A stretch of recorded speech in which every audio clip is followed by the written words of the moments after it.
Hey Vangshi and family, welcome back. Let's start our new chapter. Her situation इंसान के मुताबिक नहीं होती ना, और ना ही हर वक्त इंसान के साथ होता है। कुछ सिचुएशंस इंसान का बुरा वक्त या फिर कोई और इंसान जो आपसे सुपीरियर है, आपसे पावरफुल है, हर चीज़ में आपसे आगे है, इस हद तक हमें मजबूर कर देता है कि हम लाइफ में वो फैसले लेते हैं जो ना सिर्फ हमारी या किसी और की जिंदगी को इफेक्ट करते हैं, बल्कि हमें खुद भी वो फैसले मंजूर नहीं होते। पर वो फैसले लेना भी तो मजबूरी होती है ना। पर वही दूसरी तरफ किसी एक की मजबूरी किसी दूसरे के लिए धोखा हो सकती है, वही मजबूरी किसी तीसरे के लिए बेनिफिशियल हो सकती है। उस एक इंसान की उस एक मजबूर फैसले का कितने लोगों पर इफेक्ट होता है, क्या ये उस वक्त में सोचना ज़रूरी भी होता है? खैर, जवाब सवाल में है और सवाल जवाब में। क्या ही फ़र्क पड़ता है कि कितने लोग टूटे हैं, कितने बिखरे हैं, कितने रिश्ते इफेक्ट हुए हैं और किसने क्या खोया है। जो होना था वो तो हो चुका, ना अब उसे बदला जा सकता है और ना उसे सुधारा जा सकता है। बस लास्ट में एक ही लाइन रहती है, गो विद द फ्लो। शायद इसे ही जिंदगी कहते हैं और कुछ लोगों को ऐसी ही जिंदगी जीनी भी पड़ती है। सिटी के आउटसाइड एक लग्जरियस होटल, नाइट का टाइम और टाइट सिक्योरिटी। कुछ लग्जरियस कार्स उस होटल में एंटर कर चुकी थी। एक पर्सन जिसने होटल स्टाफ का ड्रेसअप किया हुआ था, जल्दबाजी में आगे आया और उसने उन कार्स के बीच में जो कार थी उसका डोर ओपन किया। बाहर एक डैशिंग फॉर्मल ड्रेस वेयर किए अल्फा ने अपना कदम बाहर निकाला। अपनी ब्लेजर को ठीक करते हुए वो हैंडसम अल्फा, जिसके फेस पर कोई एक्सप्रेशन नहीं था, उसने एक नज़र जिस ओमेगा ने कार का डोर ओपन किया था उसकी तरफ डाली। देन उसने अपना हाथ आगे बढ़ाया। कार की दूसरी साइड से एक ब्यूटीफुल फीमेल ओमेगा जिसने रेड ड्रेस वेयर करके रखी थी, उसने उस अल्फा के हाथ को होल्ड किया और वो दोनों भी होटल के अंदर एंटर करने लगे। उनके आगे वो ओमेगा होटल स्टाफ था। वो ओमेगा जो उस ब्यूटीफुल पेयर को डायरेक्शन गाइड कर रहा था। कुछ ही देर बाद वो तीनों भी एलिवेटर में थे। वो फीमेल ओमेगा जो उस अल्फा के साथ कुछ ज़्यादा ही क्लिंजी हो रही थी, उसे इवन कोई फर्क भी नहीं पड़ रहा था कि उन दोनों के अलावा उस एलिवेटर में कोई और भी है। पर खैर, वो दोनों कपल थे।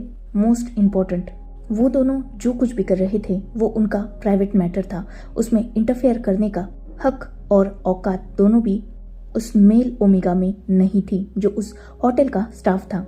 इसीलिए वो अपने हेड को डाउन किए इन सारी चीज़ों को इग्नोर करने की कोशिश कर रहा था। उसे ये सब कुछ बहुत अजीब लग रहा था।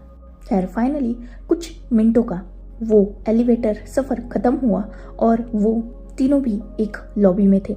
ये होटल का टॉप फ्लोर था और आज पूरा फ्लोर बुक था क्योंकि ये वीवीआईपी पर्सन थे और इनकी सिक्योरिटी की पूरी जिम्मेदारी होटल स्टाफ, बॉडीगार्ड्स और सिक्योरिटी पर थी। उस ओमेगा ने उन दोनों को भी होटल का सबसे लग्जरियस रूम दिखाया। रूम बहुत ब्यूटीफुली डेकोरेटेड था, बिल्कुल किसी हनीमून स्वीट की तरह। उस फीमेल ओमेगा को तो वो रूम बहुत ज़्यादा पसंद आया और ये बात उसके फेस से नज़र भी आ रही थी। पर वो अल्फा, जिसका फेस पोकर था, समझ नहीं आ रहा था कि उसे पसंद भी आया है या नहीं। वो ओमेगा जो रूम एक्सप्लोर कर रही थी, वही वो अल्फा जो टर्न हुआ उस मेल ओमेगा स्टाफ की तरफ। वो अल्फा जो उस मेल ओमेगा की तरफ बढ़ा और उसने उस होटल स्टाफ के क्लोथ्स पर जो बैच लगा हुआ था उस पे उसका नाम पढ़ा, वी वुशियान। वो मेल ओमेगा मतलब वी वुशियान जिसने नोट किया। वो अल्फा जिसने वी की तरफ देखा और उसे ऑर्डर किया, फूड फॉर अस। वो ओमेगा जिसने नोट किया और वो बाहर की तरफ निकल गया। अभी वो रूम से थोड़ा ही दूर आया था, तभी पीछे से उसे फिर से उस अल्फा की strong voice I, you have only 10 minutes. ये सुनते ही वो ओमेगा जो अब तक शांति से जा रहा था वो लगभग भागने लगा। तुरंत ही वो एलिवेटर से होटल के कुकिंग सेक्शन में गया और वहाँ जो फूड ऑलरेडी प्रिपेयर करके रखा था, साथ ही वो ट्रॉली पर भी वेल्ली डेकोर किया गया था, उसी ट्रॉली को लेकर वो ओमेगा मतलब विंग एलिवेटर की तरफ जल्दबाजी में जाने लगा। फाइनली 5 मिनट बाद ही वो उस रूम के बाहर था। उसने उस रूम के डोर पर नॉक किया और अंदर से परमिशन मिलते ही उसने रूम का डोर ओपन करके उस ट्रॉली को अंदर की तरफ पुश कर दिया। वो खुद भी अंदर आया और उसने देखा कि रूम के बालकनी में वो कपल बाहर की व्यू को एंजॉय कर रहा है। बाहर ही एक टेबल ऑलरेडी डेकोरेटेड थी। विंग जो उस टेबल के पास गया और उस टेबल पर वो फूड ठीक से सेट करने लगा। उसने लगभग सारा फूड ठीक से सेट कर दिया था। तब उसने उस अल्फा और ओमेगा को फूड के लिए बोला। वो अल्फा और ओमेगा तुरंत ही उस टेबल के पास आ चुके थे। उस ओमेगा ने खुद उस अल्फा के लिए चेयर पुल की, मतलब विंग ने उस अल्फा के लिए चेयर पुल की, वही वो ओमेगा जो खुद बैठ चुकी थी। विंग जिसने दोनों को खाना सर्व किया, वो फीमेल ओमेगा जो उस फूड को देखकर भी बहुत ज़्यादा खुश हो चुकी थी क्योंकि सारा फूड बहुत ज़्यादा डिलीशियस नज़र आ रहा था। वो ओमेगा जिसने अपने सामने बैठे अल्फा की तरफ देखा जो उस फूड को ही अपनी इंटेंस आईज से देख रहा था। विंग जो उन दोनों को सर्व करके साइड में खड़ा हो चुका था। उस फीमेल ओमेगा ने बहुत एक्साइटेडली उस अल्फा से कहा, कितना डिलीशियस और यमी लग रहा है ना, और मोस्ट इम्पोर्टेंट हम दोनों की पसंद का अच्छे से ख्याल रखा गया है ना वांग जी? लान वांग जी लैंड कॉरपोरेशन का सेकंड हायर और पूरी बिजनेस इंडस्ट्रीज का किंग। जब से लान वांग जी ने बिजनेस इंडस्ट्री में कदम रखा है, लैंड फैमिली और लैंड कॉरपोरेशन नेक्स्ट स्टेप पर पहुंच चुकी है। फिलहाल बिजनेस इंडस्ट्री का ये हाल है कि कोई भी वांग जी को ऑफेंड करने की या उससे पंगा लेने की कोशिश कर ही नहीं सकता क्योंकि लान वांग जी उस इंसान को और उसके बिजनेस को इंक्लूडिंग उसकी लाइफ सब कुछ बर्बाद कर सकता है। एक poker face expression less person जिसे शायद ही आज तक किसी ने हंसते हुए भी देखा होगा। पर्सनैलिटी ऑरा सबसे खतरनाक। जितना लोग उसकी उस डीप वॉइस से डरते हैं उससे कहीं ज़्यादा लोग उसकी साइलेंस से डरते हैं। एक dangerous, ruthless, cold hearted, dominated alpha जिसके लिए ओमेगाज पागल होती है। बस वांग जी का एक इशारा और उसके बेड पर चढ़ने के लिए कोई भी ओमेगा रेडी हो जाए। वांग जी जो अब तक उस फूड की तरफ देख रहा था, उसने नजरें ऊपर की और अपने सामने बैठे ओमेगा मतलब म्या की तरफ देखा, पर उसने कुछ भी रिप्लाई नहीं किया। उसने फिर से उस फूड पर फोकस किया और चॉपस्टिक उठाकर जस्ट एक बाइट अपने मुंह में डाली। तुरंत ही उसने उस चॉपस्टिक को विंग के कदमों के पास थ्रो कर दिया और वो उस चेयर से उठ गया। ये देखकर सामने जो म्या बैठी थी वो भी थोड़ा शॉक हो गई और थोड़ा डर भी गई क्योंकि वांग जी का ऑरा और पर्सनैलिटी ही ऐसी है कि हर कोई उससे डर सकता है। वांग जी जिसने विंग की तरफ गुस्से से देखा, विंग जो एक कदम पीछे हो चुका था, उसने भी अपनी नजरें उठाकर वांग जी की तरफ देखा और वांग जी की आंखों में जो गुस्सा था उसे देखकर विंग ने तुरंत ही अपने हेड को डाउन कर लिया। Sir any problem? Wang ji जिसने अपने दोनों हाथों को पॉकेट में डाला और वो विंग की तरफ कदम बढ़ाने लगा। विंग जो अपनी प्लेस पर शांति से खड़ा था। वांग जी जो विंग के बिल्कुल सामने आया। विंग जो वांग जी की तरफ अपनी नजरें उठाकर देखने की हिम्मत तक नहीं कर रहा था क्योंकि ऑब्वियसली भले ही वांग जी उसके साथ बदतमीजी कर रहा है, पर विंग को ये हक नहीं है कि वो वांग जी को कुछ बोल सके, या यूं कहा जाए उसकी इतनी औकात ही नहीं है क्योंकि वांग जी एक रिच वेल्दी बिजनेसमैन है, वही विंग एक नॉर्मल होटल स्टाफ। वांग जी जिसने विंग के सामने ही अपने कदमों को रोक दिया था। ये फूड बिल्कुल बकवास है, इसमें कोई टेस्ट नहीं है। मैं तुम्हें और 10 मिनट देता हूँ, मुझे बिल्कुल मेरे टेस्ट अकॉर्डिंग फूड चाहिए, वरना तुम तो जानते ही हो कि तुम्हारे सामने कौन खड़ा है। विंग जिसने जस्ट नोट किया और वो सीधा बाहर भागा था क्योंकि उसके पास सिर्फ 10 मिनट है। वो फिर से होटल के कुकिंग सेक्शन में आया और खुद फूड मेक करने लगा। अब तक उसने एक दूसरे होटल स्टाफ को ये बता दिया था कि वो जाकर रूम क्लीन कर दे और उस पुराने फूड को वापस लेके आए। वो स्टाफ भी वहां से रूम की तरफ भाग चुका था। वही विंग जो जल्दबाजी में खुद अपने हाथों से फूड मेक कर रहा था, उसके साइड में बहुत सारे 5 स्टार शेफ खड़े थे जो विंग की हेल्प कर रहे थे। विंग जिसने जैसे तैसे जल्दबाजी में कुछ फूड डिश प्रिपेयर की और बाकी सारे शेफ ने एक न्यू ट्रॉली जिसमें वो फूड डेकोरेट करना स्टार्ट कर दिया। साथ में एक रेड वाइन भी रख दी। विंग जिसने अपने क्लोथ्स को थोड़ा मैसी कर दिया था क्योंकि ऑब्वियसली वो बहुत जल्दबाजी में कर रहा था सब कुछ। थैंकफुली एक शेफ ने विंग को एप्रॉन पहना दिया था जिस पर बहुत सारे ऑयल और बाकी फूड आइटम्स के दाग लग चुके थे। विंग ने तुरंत उस एप्रॉन को बाहर थ्रो किया और वो उस ट्रॉली को जल्दबाजी में फिर से एलिवेटर की तरफ लेके जाने लगा। वो बार बार अपनी वॉच को देख रहा था। ऑलरेडी 10 मिनट हो चुके थे और विंग उस रूम के बाहर था। उसने एक डीप ब्रीथ ली क्योंकि वो बहुत ज्यादा हाफ रहा था। देन उसने डोर पर नॉक किया। अंदर से परमिशन मिलने के बाद विंग जिसने उस फूड ट्रॉली को अंदर की तरफ पुश किया, वो खुद अंदर आया और उसने फिर से उस ट्रॉली को बालकनी में उस टेबल के पास रोक दिया। वांगजी और म्या जो अभी भी वही बैठे हुए थे।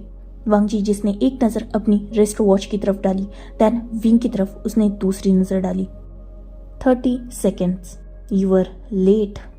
क्या मुझे तुम्हारी कंप्लेंट करनी चाहिए? ये सुनते ही विंग जो वांगजी के सामने खड़ा हो चुका था, उसने वांगजी को डीप बो किया। I am really sorry sir. Wangji जिसने एक नजर उस फूड ट्रॉली पर जो फूड था उसकी तरफ डाली, देन बस में आंसर किया। विंग जो खड़ा हो गया और उसने फिर से उन दोनों को ठीक से फूड सर्व किया। ये फूड देखकर वांगजी के फेस पर स्माइल आ चुकी थी क्योंकि ये फूड सच में डिलीशियस नजर आ रहा था, पर वो स्माइल बहुत छोटी थी, शायद म्या देख भी नहीं पाई थी। म्या जिसे पहला भी फूड सही लग रहा था और ये भी फूड अच्छा ही लग रहा था, उसने एक फूड की बाइट उठाई और सच में फूड बहुत डिलीशियस था। उसने इस फूड की भी तारीफ की। वांगजी जिसने अब अपनी चॉपस्टिक उठाई और उसने उस फूड का एक बाइट फिर से अपने मुंह में लिया। विंग जो पहले की तरह साइड में अपने दोनों हाथों को जॉइंट किए, अपने हेड को डाउन किए शांति से खड़ा था। वांगजी जिसने फिर से अपनी चॉपस्टिक उठाई और विंग के कदमों के पास फेंक दी। फिर एक बार उसके फेस पर गुस्सा था। विंग जिसने अपनी नजर उठाकर वांगजी की तरफ देखा। सो सॉल्टी। ये सुनते ही म्या जो शॉक हो गई और वो वांगजी की तरफ देखने लगी। उसने कंफर्म करने के लिए एक और फूड की बाइट ली, देन उसने वांगजी को देखा। बेबी ये परफेक्टली फाइन है, सॉल्ट बिल्कुल ज्यादा नहीं है। ये सुनते ही वांगजी जो अब तक विंग को घूर रहा था, उसने एक नजर म्या पर डाली और म्या बिल्कुल चुप। विंग जो आगे आया और उसने वांगजी के सामने से उस फूड को उठा लिया। उसने दूसरी डिश वांगजी के सामने रख दी। Sir please try this. Wangji जिसने नोट किया और उस सूप का जस्ट टेस्ट लिया। उसने फिर से विंग की तरफ गुस्से से देखा। इसमें सॉल्ट कम है। विंग जिसने वांगजी को देखा और फिर से सॉरी बोला। वो वांगजी के सामने से वो फूड साइड करने ही वाला था, तभी वांगजी ने उसकी रिस्ट को होल्ड कर लिया। विंग जिसने वांगजी की तरफ देखा। इसे टेस्ट करो और फिक्स करो। ये सुनकर विंग के साथ साथ म्या भी शॉक। म्या जिसने तुरंत वांगजी को देखा और थोड़ा शॉकिंगली उससे कहा, बेबी क्या हो चुका है तुम्हें? फूड परफेक्टली डिलीशियस है, इसमें कोई प्रॉब्लम नहीं है, मैंने ट्राई किया है। ये सुनते ही वांगजी जिसने म्या को एक लुक दिया और म्या फिर से चुप। वही विंग जिसका हाथ अभी भी वांगजी ने होल्ड करके रखा था। विंग जिसने वांगजी को एक लुक दिया, देन उसने अपनी नजरें नीचे झुका ली। आई एम सॉरी सर, आप गेस्ट हो और मेरी इतनी हैसियत नहीं है कि मैं आपके फूड को टेस्ट कर पाऊँ, मैं चेंज करके लाता हूँ। ये सुनते ही वांगजी जो गुस्सा हो गया। डू व्हाट आई से। वांगजी की आवाज लाउड थी जिससे एक पल के लिए विंग के साथ साथ म्या भी डर गई थी। साथ ही वांगजी की पकड़ विंग के रिस्ट पर इतनी टाइट हो चुकी थी कि विंग को अब दर्द होने लगा था। विंग जिसने वांगजी को और ना गुस्सा दिलाते हुए जस्ट नोट किया, क्योंकि ऑब्वियसली वो इस होटल का बेस्ट स्टाफ था और वांगजी इस होटल का वीआईपी गेस्ट था। विंग वांगजी के साथ मैस करने की कोशिश भी नहीं कर सकता था, वरना वो एक ही पल में फायर हो जाएगा और ऑब्वियसली विंग अपनी जॉब नहीं खोना चाहता था। इसलिए उसने अपने दूसरे हाथ से एक्स्ट्रा स्पून उठाया और उस सूप का हल्का सा टेस्ट लिया। विंग जिसे वो ठीक ही लग रहा था तो उसने वांगजी की तरफ देखा। सर, सॉल्ट की नीड नहीं है, ये ठीक है, फिर भी अगर आपको पसंद नहीं आ रहा तो आई विल चेंज। वांगजी जिसने एक नज़र उस सूप की तरफ डाली, देन फिर से विंग की तरफ। ओके फाइन, अब यहाँ मौजूद हर एक डिश को टेस्ट करो, देन जो तुम्हें सबसे डिलीशियस लगे वो मुझे सर्व करना। विंग जिसने जस्ट नोट किया, चॉपस्टिक उठाई और हर प्लेट में से एक एक बाइट वो खाने लगा। देन उसने वांगजी के सामने एक फ्रेश प्लेट रखी और उसमें वो फिर से सारी चीज़ें सर्व करने लगा। विंग ने जो चॉपस्टिक यूज की थी उसे साइड में ही रख दिया था उसी टेबल पर, साथ ही उस स्पून को भी चॉपस्टिक के साइड में रख दिया था। वांगजी को पूरी तरीके से सर्व करने के बाद विंग जिसने वांगजी की तरफ देखा, जिसने अभी भी उसका हाथ पकड़ के रखा था और ये सारा काम विंग ने अपने एक ही हाथ से किया था। देन विंग ने वांगजी की तरफ देखा और बिल्कुल पोलाइटली कहा, सर मेरा हाथ। वांगजी जो अब तक विंग की तरफ ही देख रहा था, उसने शायद विंग की इस बात को सुना ही नहीं। विंग ने जब ये देखा, उसने अपने हाथ को थोड़ा सा मूव किया एंड देन वांगजी की तरफ फिर से देखा। Sir, my hand.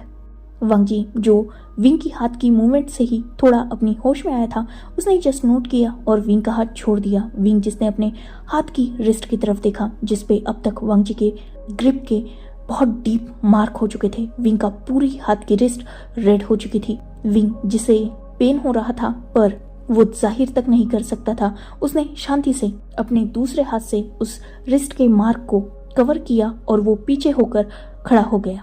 वांगजी जिसने एक लुक विंग को दिया, देन उसने विंग की यूज चॉपस्टिक को और स्पून को उठा लिया और वो उसी से उस फूड को खाने लगा। म्या जो ये देखकर शॉक थी, वही विंग का उस तरफ ध्यान नहीं था क्योंकि उसकी नजरें नीचे थी। देन उन दोनों ने शांति से फूड कंप्लीट किया और वो दोनों वहां से रूम के अंदर आ गए।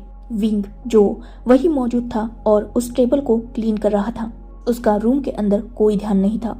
करीबन 15 मिनट लगे उसे वो सारा मेस क्लीन करने में। देन उसने उस सारे मेस को ट्रॉली पर ही रखा और वो उस ट्रॉली को पुश करते हुए रूम के अंदर आया। उसने देखा कि वांगजी जो अब तक चेंज कर चुका था, मतलब उसने अपना ब्लेजर उतार दिया था, बाकी उसके क्लोथ्स सेम ही थे और उसकी शर्ट की ऊपर की बटन्स ओपन थी। वही म्या जो पूरी तरीके से अपना ड्रेस चेंज कर चुकी थी, उसने एक रेड कलर की सेक्सी नाइटी पहन के रखी थी और वो वांगजी के साइड में बेड के पर बैठी हुई थी। इवन उन दोनों की पोजीशन थोड़ी अनकंफर्टेबल थी विंग के लिए, क्योंकि कहीं ना कहीं वांगजी जो बेड पर लेटा हुआ था और उसके ऊपर म्या लीन थी और वो उसके शायद नेक पर किस कर रही थी। कहीं ना कहीं वो इरोटिक वॉइसेस भी विंग को बहुत ज़्यादा अनकंफर्टेबल कर रही थी। इसीलिए वो उस ट्रॉली को लेकर उस रूम से अपने हेड को डाउन किए बाहर जा ही रहा था, तभी वांगजी की स्ट्रॉन्ग वॉइस ने विंग को रोक दिया था। Red wine. ये सुनते ही विंग जिसने जस्ट नोट किया, उसने ट्रॉली में जो रेड वाइन की बोतल थी उसे उठा ली और उसे 2 ग्लास में पोर किया। देन उसने अपने हेड को डाउन किए ही उस रेड वाइन को बेड साइड टेबल पर रख दिया और वो वहां से जाने ही वाला था, तभी वांगजी की आवाज ने फिर एक बार उसे रोक दिया था। Large size pocket, strawberry flavour. Wangji जिसने म्या को देखा जो ब्लश कर रही थी, उसने म्या के चिन पर अपना एक फिंगर रखा और उसे ऊपर किया। वो दोनों भी एक दूसरे की आंखों में देख रहे थे और विंग जो साइड में खड़ा था और उसने अपने हेड को अभी भी डाउन करके रखा था। You like strawberry like sweet heart? म्या जिसने नोट किया। देन वांगजी ने विंग की तरफ देखा। विंग जिसने नोट किया और वो वहां से बाहर निकल गया। कुछ ही देर बाद वो अंदर आया और उसने उन पॉकेट्स को बेड साइड टेबल पर ही रख दिया और वो वहां से जाने ही वाला था, क्योंकि अंदर की सिचुएशन और भी ज्यादा इंटेंस हो चुकी थी। मैम जिसके क्लोथ्स उसके दोनों शोल्डर से हट चुके थे और वो वांग जी को बहुत ज़्यादा सिड्यूसियसली टच कर रही थी, साथ ही वांग जी की बॉडी पर किस कर रही थी, जो विंग के लिए बहुत अजीब था। इसीलिए वो जल्द से जल्द यहाँ से निकलना चाहता था, पर वांग जी की वजह से वो फिर रुक चुका था। वी वुशियान, विंग जिसने टर्न करके वांग जी की तरफ देखा और तुरंत अपनी नजरें फिर से झुका ली। Yes sir. विंग की आवाज़ बिल्कुल पोलाइट थी। वांग जी जिसके फेस पर स्मग था।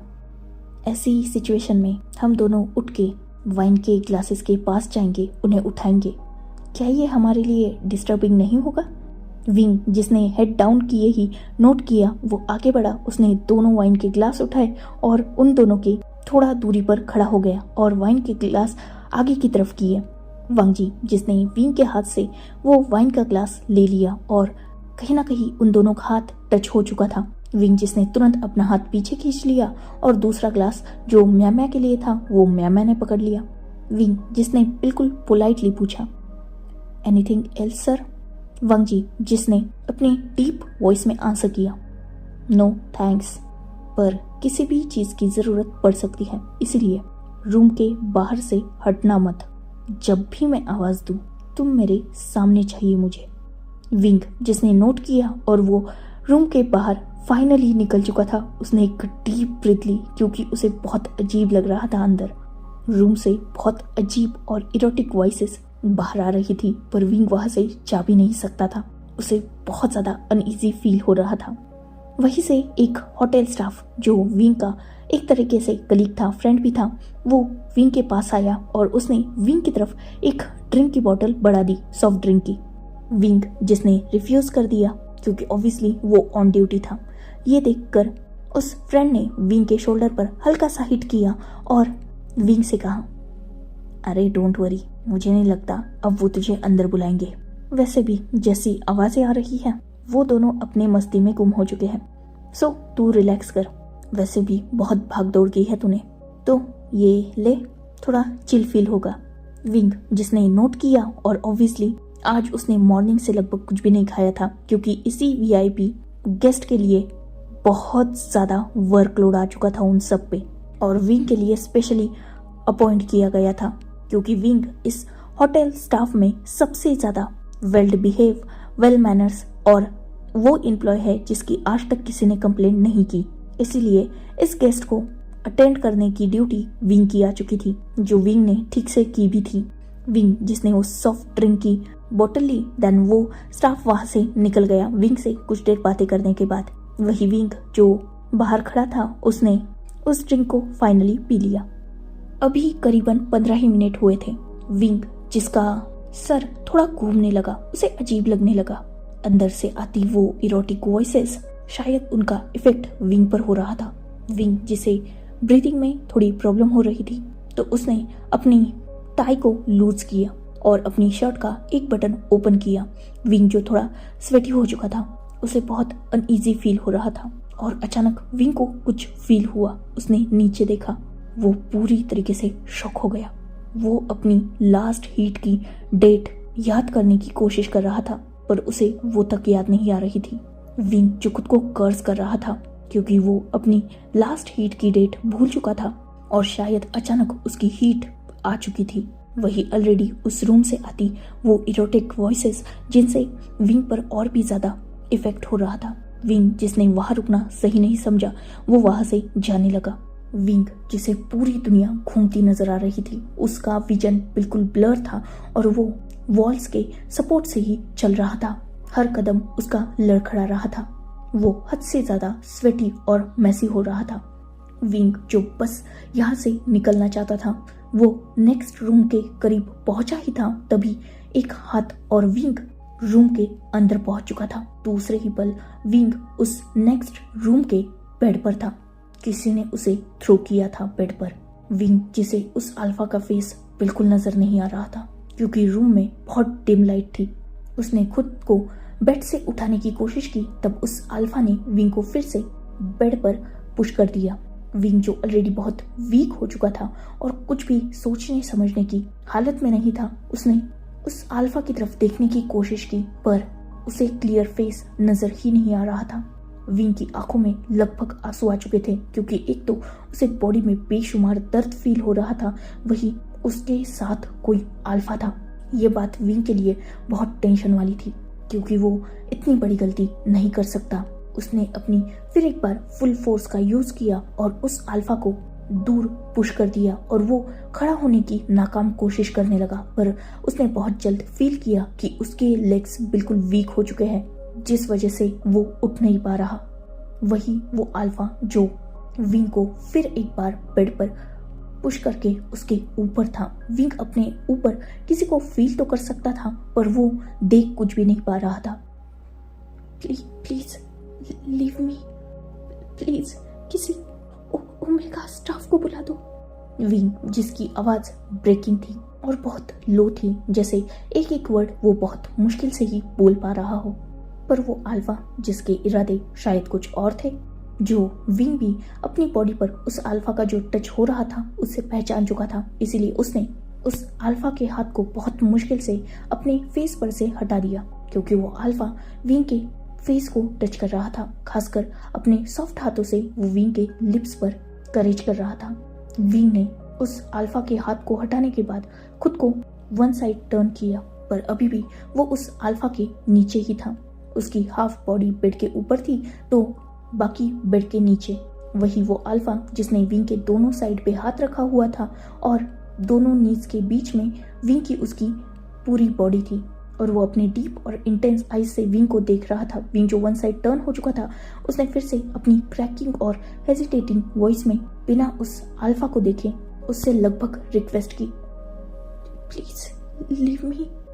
वो अल्फा जो विंग की वॉइस सुन के भी शायद उसे इग्नोर कर चुका था, विंग के शोल्डर पर हाथ रख के उसने विंग को फिर से स्ट्रेट लेटा दिया। विंग, जिसे उस अल्फा का फेस बिल्कुल नजर नहीं आ रहा था, क्योंकि अब उसकी आंखों में आंसू थे, जिस वजह से ऑलरेडी उसे सामने का कुछ भी नजर नहीं आ रहा था, और नजर भी आ रहा था तो बस एक शैडोली फिगर जो बहुत ब्लर थी।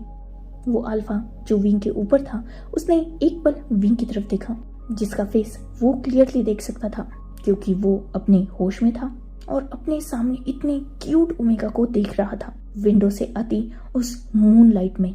विंग, जिसने अपना हाथ बहुत मुश्किल से उठाया और उस अल्फा की चेस्ट पर रखा, और वो उस अल्फा को पीछे की तरफ पुश करने की कोशिश करने लगा। ये बात जैसे ही उस अल्फा ने देखी, एक स्मग किया उसने और विंग के हाथ को जस्ट हल्का सा पुश किया, और विंग, जिसका हाथ बहुत आसानी से बेड पर गिर चुका था, क्योंकि ऑब्वियसली उसमें ताकत ही नहीं थी। दूसरे ही पल विंग ने अपनी बॉडी पर एक स्ट्रॉन्ग वेट फील किया, क्योंकि उस अल्फा ने अपनी पूरी बॉडी को विंग की बॉडी पर डाल दिया था, और वो अपनी बॉडी से बहुत बुरी तरीके से विंग की बॉडी को प्रेस कर रहा था। विंग, जो समझ चुका था कि अल्फा उसके साथ क्या करने की कोशिश कर रहा है, क्योंकि वो अभी भी अपने थोड़े सेंसेस में था, उसका दिमाग चल रहा था, पर बॉडी उसका साथ नहीं दे रही थी। उसकी आईज हैवी हो चुकी थी और वो बिल्कुल बेजान की तरह बिहेव कर रहा था, पर फिर भी खुद को बचाने के लिए विंग ने जैसे तैसे फिर एक बार अपनी पूरी ताकत इकट्ठा की और उसने उस अल्फा को खुद से दूर पुश करना स्टार्ट कर दिया। जैसे तैसे उसने उस अल्फा को बेड की दूसरी साइड में लगभग थ्रो कर दिया और वो उठने की कोशिश करने लगा। वो अल्फा जो बेड पर लेट चुका था और अपने एक हाथ में अपना सर रखे विंग की तरफ ही देख रहा था, क्योंकि वो अल्फा भी जानता था कि विंग ज्यादा कुछ कर ही नहीं पाएगा। विंग, जो फिलहाल जैसे तैसे उठ चुका था और वो सामने जो डोर उसे नजर आ रहा था उस तरफ जाने की कोशिश कर रहा था। उसे ये तक नहीं पता था कि वो डोर इनफैक्ट किस चीज का है। वो बालकनी का डोर है, रूम से बाहर जाने का एग्जिट डोर है, या फिर बाथरूम का डोर है। बस उसे खुद को बचाना था तो उसे यहाँ से निकलना ही सही लग रहा था। उस अल्फा ने देखा कि विंग अपने लड़खड़ाते कदमों से लगभग 5-6 कदम तो चल ही चुका है। उस अल्फा के फेस पर जो स्मग था वो और भी ज्यादा डीप हो गया। वो उस बेड से उठ गया और दूसरे ही पल उसने विंग के आर्म को टाइटली होल्ड किया था और नेक्स्ट टाइम विंग फिर से बेड पर था। विंग, जो फिर एक बार अपना स्ट्रगल स्टार्ट कर चुका था, क्योंकि फिलहाल वो अल्फा उससे थोड़ा दूर था, तो विंग पीछे की तरफ होने लगा। उसे बहुत ज्यादा हॉट फील हो रहा था, उसकी पूरी बॉडी बर्न कर रही थी, इसलिए विंग जो और भी ज्यादा अनकंफर्टेबल हो चुका था। वही वो अल्फा जो विंग को स्ट्रगल करते हुए देख रहा था। देन नेक्स्ट टाइम उसने अपने फेरोमोन्स का यूज किया और उस पूरे रूम में strong dominated sandalwood alpha pheromones fill हो चुके थे। विंग जो उन फेरोमोन्स से और भी ज्यादा इफेक्ट हो रहा था। अब तक उसके हाथ पांव जो चल रहे थे वो बिल्कुल शांत हो चुके थे और दूसरे ही पल वो अल्फा फिर एक बार विंग के ऊपर था। विंग जिसके आंखों से आंसू बहने लगे थे। विंग जो डर रहा था, मना कर रहा था और बहुत ज्यादा पैनिक हो चुका था। वो खुद को प्रोटेक्ट करना चाहता था पर उसकी बॉडी उसका साथ नहीं दे रही थी। वही वो अल्फा जो विंग के बहुत करीब झुक चुका था, इतना करीब कि विंग अपने नेक एरिया पर उस अल्फा की वो डीप ब्रीदिंग फील कर सकता था। अचानक उसे अपने ईयर लॉब पर एक हल्का सा बाइट फील हुआ और उसके माउथ से एक सॉफ्ट आवाज निकली थी जो उस अल्फा के लिए किसी मेलोडी से कम नहीं थी। विंग जिसकी बॉडी में गूज़बम्प्स आ चुके थे, उसकी बॉडी और भी हार्डली रिएक्ट करने लगी थी। साथ ही वो अल्फा जो अपनी बॉडी को विंग की बॉडी पर और भी रफली रब करने लगा था, जिससे विंग आउट ऑफ कंट्रोल हो रहा था। वो अल्फा जो विंग से दूर हुआ और विंग के मेस्मराइजिंग फेस की तरफ देखने लगा। उसने अपना हाथ उठाया और विंग के फेस पर रख दिया। विंग के फोरहेड पर आते हेयर्स को साइड में करने के बाद वो अल्फा अपनी फिंगर्स को विंग के फेस पर बहुत सिडक्टिवली मूव कर रहा था। उसके आईज पर, उसकी नोज पर, उसके लिप्स पर, उसके चीक पर, उसके फेस के हर ब्यूटीफुल फेशियल फीचर पर वो अल्फा अपने फिंगर्स को रब कर रहा था, जिससे विंग डीप ब्रीथ लेने लगा था। वो अपनी आईज तक ओपन नहीं कर पाया था पर उसके आंखों से गिरते आंसू को उस अल्फा ने अपने एक फिंगर पर ले लिया था। उस अल्फा ने अपनी ही फिंगर को लीक किया। देन वो नीचे झुका और उसने विंग की आईज पर हल्के से किस किया। विंग की पूरी बॉडी उस अल्फा के लिप्स के उस टच से नम हो चुकी थी। Be obedient and stop struggling. You are mine, only mine, and today I will claim you. Then you are bounded with me, then you can't leave me. Wing जो इन सारी बातों को सुन रहा था, मतलब भी समझ रहा था, पर वो कुछ भी कर नहीं पा रहा था। वो अल्फा जिसने विंग के लिप्स पर अपने थंब को रब करना स्टार्ट कर दिया था। कुछ देर बाद उसने विंग के लोअर लिप को अपने थंब से नीचे की तरफ पुल किया। अब तक वो बस विंग की ब्यूटी को अपनी आंखों से स्कैन कर रहा था, पर अब वो खुद पर कंट्रोल नहीं कर पा रहा था। विंग की डीप ब्रीदिंग साउंड और उसका मेस्मराइजिंग फेस, अब उसे सब कुछ ये टेस्ट करना था। वो अल्फा विंग के लिप्स के करीब बढ़ा। उसने एक नज़र विंग की तरफ डाली जो अभी भी अपनी आईज क्लोज किए बस ये रोकना चाहता था, पर वो ऐसा कर नहीं पा रहा था। वो उस अल्फा ने अपनी दूसरी नज़र विंग के लिप्स पर डाली। पिंकिश सॉफ्ट टेम्पटिंग लिप्स, और उन लिप्स को और भी ज़्यादा अट्रैक्टिव बनाता था लिप्स के नीचे का वो हल्का सा मोल। सबसे पहले उस अल्फा ने उसी मोल पर किस किया। विंग जिसके हाथ उस अल्फा के शोल्डर पर थे, अब तक जो हाथ उसे हटा रहे थे वो इस किस से कहीं ना कहीं स्टिफ हो चुके थे और उस अल्फा के क्लोथ पर विंग की पकड़ टाइट हो चुकी थी, क्योंकि ऑब्वियसली उसकी बॉडी फिलहाल इसी की बात की डिमांड कर रही थी। वो अल्फा जिसने उस मोल पर हल्का सा लीक किया और विंग ने फिर एक डीप ब्रेथ ली। अब वो अल्फा खुद पे कंट्रोल नहीं कर पाया। उसने अपने लिप्स को फाइनली विंग के लिप्स पर रख दिया और वो उसे सॉफ्टली किस करने लगा। बिल्कुल सॉफ्ट किस था, जैसे वो विंग के लिप्स को बस सक कर रहा था, उसकी टंग के साथ सॉफ्टली प्ले कर रहा था, उसके माउथ के टेस्ट को फील कर रहा था। विंग जो उस किस को रेजिस्ट कर ही नहीं पाया, क्योंकि उसकी बॉडी डिमांड उसे अलाउ ही नहीं कर रही थी। कहीं ना कहीं वो भी उस अल्फा को किस बैक करने लगा था, पर उसे किस आता नहीं था। पर वो अल्फा शायद इसमें प्रो था, तो वो विंग के लिप्स को बहुत अच्छी तरीके से फील कर रहा था। विंग जो ऑलरेडी नशे में था, ब्रीदिंग में उसे उस किस की वजह से प्रॉब्लम होने लगी, तो वो उस अल्फा के शोल्डर पर हल्के से हिट करने लगा।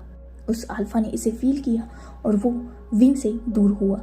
विंग जो डीप ब्रीथ ले रहा था, वो अल्फा जो विंग से थोड़ा दूर हटा और उसने विंग की टाई को खोल दिया। देन वो विंग के शर्ट को धीरे धीरे अनबटन करने लगा। जैसे जैसे वो विंग की शर्ट को अनबटन कर रहा था वैसे वैसे विंग उस अल्फा के हाथों को अपनी बॉडी पर फील कर सकता था। उसका हर एक टच बहुत ज़्यादा सिडक्टिव था, बहुत ज़्यादा सॉफ्ट था। उस अल्फा ने विंग की शर्ट को खींच लिया था क्योंकि विंग ने ऑब्वियसली इन करके रखी थी, तो उस अल्फा ने उस शर्ट को पैंट में से खींच लिया और विंग की लास्ट 2 बटन्स को वो अनबटन करने ही वाला था, तभी विंग ने उसका हाथ पकड़ लिया। उसकी आईज हल्की सी ओपन थी। जैसे ही ये बात उस अल्फा ने देखी, एक स्मग किया उसने एंड जस्ट अपने फेरोमोन्स को और भी ज़्यादा रिलीज किया और विंग जिसका हाथ नीचे गिर गया। वो अल्फा जो विंग की पूरी शर्ट की बटन ओपन कर चुका था और अब उसका हाथ विंग की पैंट पर था। उस अल्फा ने एक नज़र विंग की तरफ देखा जो बस शांति से उस बेड पर लेटा हुआ था। देन उसने विंग की बेल्ट को अनबकल किया। विंग की पैंट की बटन को ओपन करने के बाद उस अल्फा ने विंग की जिप को ओपन किया और उस पैंट को दोनों साइड से टाइटली होल्ड किया। दूसरे ही पल वो पैंट विंग की बॉडी से अलग हो चुकी थी। विंग जिसने बस अब एक बॉक्सर और वो ओपन शर्ट पहन के रखी थी जो शायद ही उसकी बॉडी को कवर कर पाए। विंग ये सब कुछ समझ रहा था पर वो कर कुछ भी नहीं पा रहा था। वो अल्फा जिसके फेस पर एक ब्यूटीफुल स्माइल थी और वो विंग को बस देख रहा था। उसके फेस की तरफ देखते हुए ही उस अल्फा ने विंग के एक पैर को पकड़ा और अपने शोल्डर पर रखा और वो विंग के पैर पर सॉफ्टली किस करने लगा, सब करने लगा। विंग जिसकी पकड़ बेडशीट पर कस रही थी, उसके मुंह से सॉफ्ट मॉन्स निकल रहे थे और वो डीप ब्रीथ ले रहा था। आंखें उसकी अभी भी क्लोज थी और उनमें से लगातार आंसू बह रहे थे। वो अल्फा जिसने विंग के दोनों पैरों पर बहुत सारे किस किए थे, हल्के बाइट और सकिंग मार्क्स थे। उस मिल्की वाइट बॉडी पर अब तक एक भी निशान नहीं था, पर उस अल्फा ने विंग के दोनों लेग्स को अपनी आंट से फिल कर दिया था। वो अल्फा जो विंग के इनर थाई पर फिलहाल किस कर रहा था, पर उसकी नज़र विंग के ऊपर थी। उस अल्फा का एक हाथ जहाँ विंग की अपर बॉडी पर मतलब उसकी चेस्ट और उसके बेली साइड पर मूव कर रहा था, वही उसका दूसरा हाथ फिलहाल विंग के बॉक्सर पर था। बॉक्सर के ऊपर से ही वो बहुत सिलेक्टिवली अपनी फिंगर्स को मूव कर रहा था और फिलहाल उसका हाथ बिल्कुल विंग के मेन पार्ट पर था। उसने हल्के से वहाँ प्रेस किया जिससे विंग जिसने डीप ब्रीथ ली, वो अल्फा जिसने वहाँ भी सॉफ्ट किस किया, देन वो विंग के बेली पर आ चुका था। वैसे ही वो विंग की ऑल ओवर बॉडी पर किस करते हुए अपने दोनों नीज थ्रू विंग के ऊपर ग्रॉल करते हुए ऊपर की तरफ मूव हो रहा था। फिलहाल वो बिल्कुल विंग के ऊपर था। उसने विंग की पूरी बॉडी पर बहुत सारे मार्क बना दिए थे। विंग जिसे अपनी चेस्ट एरिया पर थोड़ा ज़्यादा ही पेन हो रहा था क्योंकि फर्स्ट टाइम किसी अल्फा ने उसे इस तरीके से टच किया था और वो टच थोड़ा हार्श था क्योंकि विंग की चेस्ट को देखकर कहीं ना कहीं वो अल्फा अनकंट्रोल हो चुका था और उसने वहाँ थोड़े ज़्यादा ही हार्श बाइट कर दिए थे जिससे विंग को पेन हो रहा था। वो अल्फा जिसने अपनी बाथरोब की नोट को ओपन किया और अपनी बाथरोब को अपनी बॉडी से अलग कर दिया। हाँ, उसने अभी अभी कुछ देर पहले बात लिया था। इतनी प्रीशियस चीज़ को वो छूने जा रहा था, ऐसे ही थोड़ी ना आ जाता। उसने खुद को प्रॉपरली क्लीन किया था। उसकी बॉडी पर कोई भी अदर सेंट ना हो, इस बात का पूरा ख्याल रखा था उसने, क्योंकि वो ये मोमेंट बस दोनों के लिए चाहता था, क्योंकि ये मोमेंट लाइफ टाइम उसके जहन में रहने वाला है। विंग जो डीप ब्रीथ ले रहा था और कहीं ना कहीं विंग ने अपने लेग्स को टाइटली क्लोज कर लिया था क्योंकि अभी भी वो खुद को प्रोटेक्ट करना चाहता था। ये बात जब उस अल्फा ने देखी, एक सॉफ्ट स्माइल आ चुकी थी उसके फेस पर। उसने विंग के दोनों साइड में हाथ रखा और खुद के वेट को मैनेज किया। देन वो विंग के ईयर के पास झुका और उसने बहुत सिडक्टिव और डीप वॉइस में विंग से कहा, ओपन योर लेग्स। विंग जिसने अपने हेड को ना में शेक किया। वो अल्फा जिसके फेस पर जो स्माइल थी वो और भी ज़्यादा बड़ी हो गई। सच में ये ओमेगा बहुत ज़्यादा स्टबर्न है।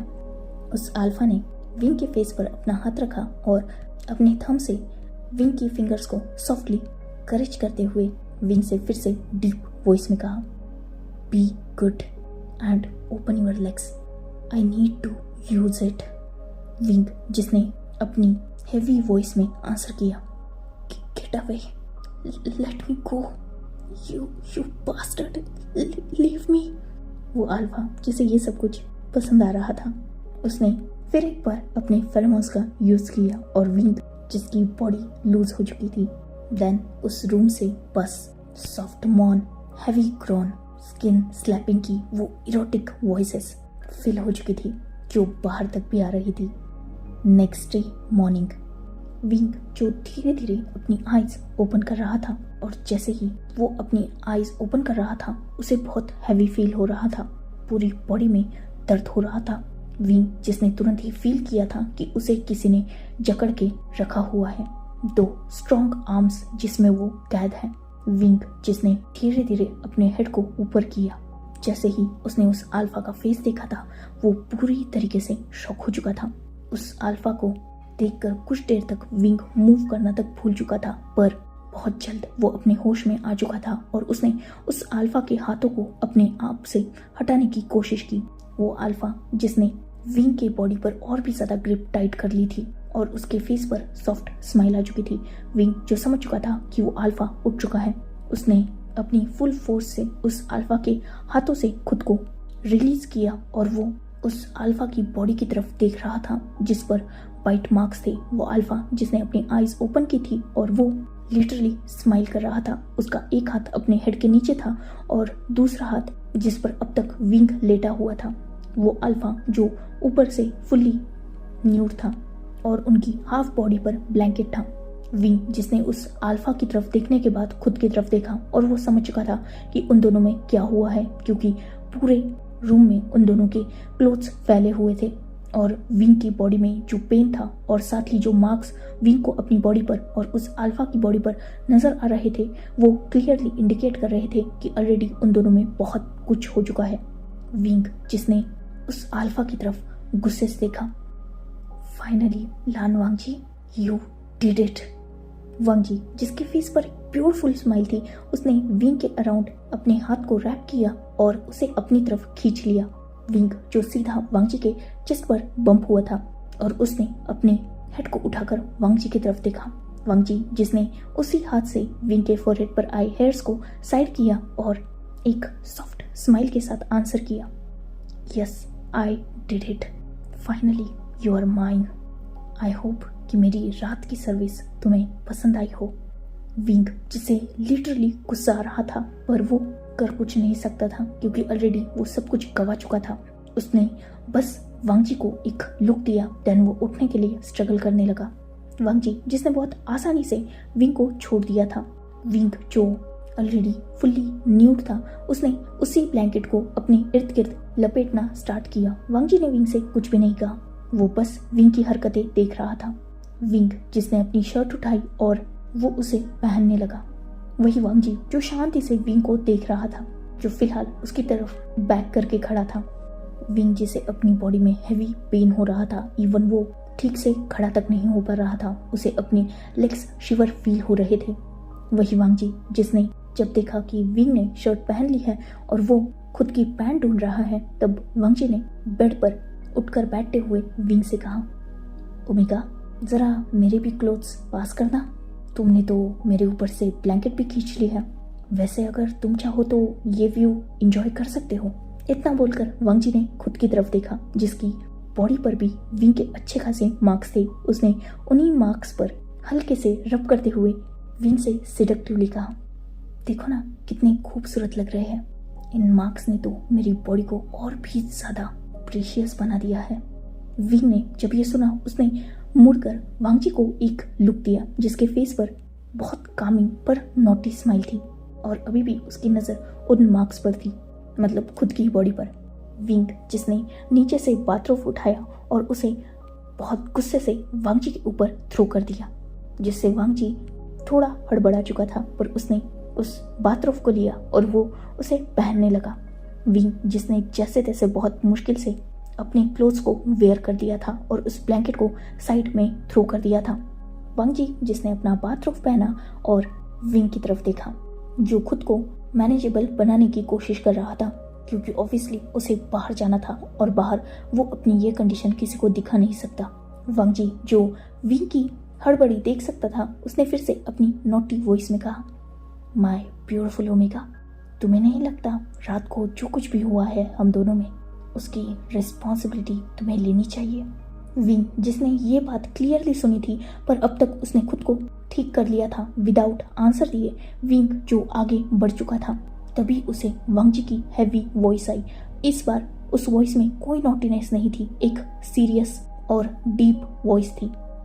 कल रात नेक्स्ट लेवल पे पहुंच चुके हैं हम, तो तुम्हें नहीं लगता सच में तुम्हें अपनी एक्शंस के लिए रिस्पॉन्सिबल होना चाहिए?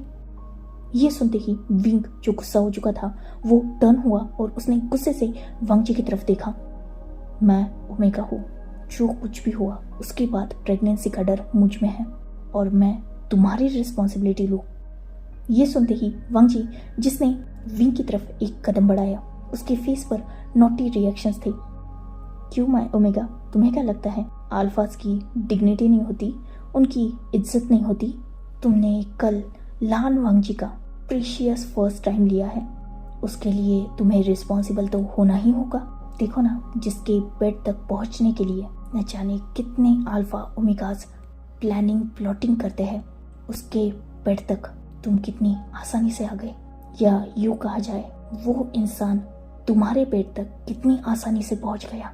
वांग जी जो ये बोलते हुए अपने कदमों को बिल्कुल विंग के सामने रोक चुका था। विंग जो ऑलरेडी गुस्सा था, उसने वांग जी को आंसर किया, मुझे इतना प्रीशियस कभी बनना ही नहीं था, तुमने जबरदस्ती मुझे बनाया।